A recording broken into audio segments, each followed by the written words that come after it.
So, Mark, first off, what did you think of the DA's news conference yesterday? I actually thought it was brave of him. You know, he's in a very hard-fought race. Harvey, you've been around as long as I have in L.A. Most DAs wouldn't touch this. Most of the previous DAs never would have touched this issue going into an election, you know, less than a month out. He did it. I thought he said that he did it because of the amazing amount of interest. But that I've said for the last 18 months, the DA's office has been seriously engaged with both our filed writ of habeas corpus, and we've also sent them over a draft of our resentencing motion. So they've been engaged. They're taking it seriously by all accounts. If I thought I was getting played, I would have said so. So what do you think of the options here? That one is to get a new trial based on the fact that the judge wouldn't allow the sexual abuse allegations in the second trial. And the second is to somehow get this reduced to voluntary manslaughter.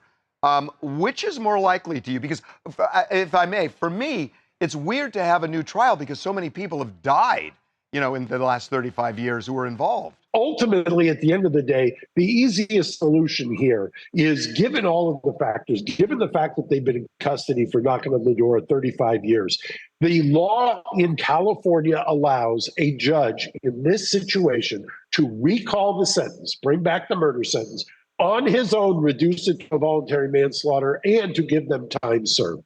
To me, that's exactly what should happen right now. What is their state of mind here? I mean, are they hopeful? Does this, they've been in prison for so long now. Does it feel like you don't want to get hopeful because it might be false hope? Or are they genuinely thinking, hey, we could get out of here?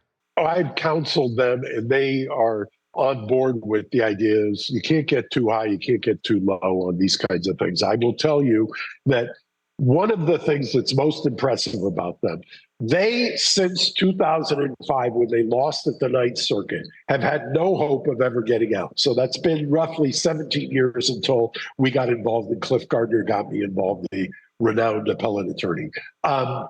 During that 17 years, they had done some of the best work and some of the best mitigation evidence I've ever seen of any prisoner who had absolutely no hope of ever getting out. So you can't say that they were gaming the system or that they were just trying to be on their best behavior to get out. They had no hope, none whatsoever. And they've done some amazing stuff. I've been down to that Donovan State Prison twice. They've got a green space project there that is incredibly impressive. I attended Lyle's graduation of the first class of University of California, Irvine, in conjunction with the Department of Corrections of 20 some odd students. And I will tell you, those guys were impressive. For George Gascon to have that whole press conference, to pull all the media out there, I mean, is there actually a realistic chance that in a month and a half from now, he gets up there and says, okay, status quo, nothing's changing here? I mean, something has to happen, right? You're speaking, or you're channeling my inner thoughts. So I'm hopeful here. The fact that he said he's the one who's going to make the decision, that to me is important. I mean, the LADA's office is, I don't know, what is it, Harvey, 1,000 lawyers? And I've been dealing with that office for over 40 years. There are always going to be various factions that you've got to deal with when you're the DA. And that's why I'll end with, or circle back with, it was incredibly brave because he's got factions there who are still part of the old guard, who don't want to see anything to do with this because they believe the kind of 80s and 90s philosophy of just warehouse people, never let them get out. The truth of the matter is